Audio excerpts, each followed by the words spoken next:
Today we're unboxing the new sofa that was sent to us to try out. Pretty excited about it. I love doing this type of furniture. So we're gonna go ahead and open these boxes up and see what this looks like. This does come in a pack of 3, so wait for you to get the whole 3 boxes in the mail before unwrapping these things.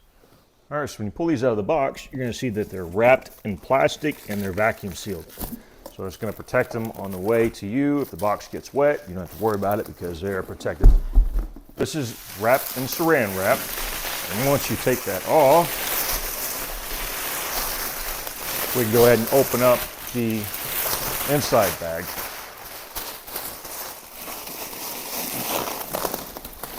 So after the saran wrap, we have the vacuum seal. So we're gonna go ahead and break that seal now. And then we're gonna let this sit for at least 24 hours.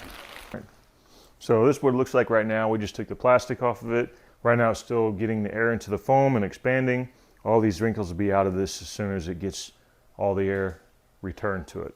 So we have used a lot of furniture from this brand, and they're always really dependable, good quality, and they look great. So I'm excited to open this and get this thing set up. So this is the last one. Once I get this opened up, we're gonna let it sit for about 72 hours, 3 days, and see what it looks like after that. So this is how it looks after 72 hours of resting. It's took its full form. You can see there all the wrinkles are gone, and it's got a lot of strength to it, and there's absolutely no installation. All you had to do is take it out of the wrap, let it sit and rise, and then you have a full complete couch. If you're looking for a nice sofa that's easy to set up, you might check this one out.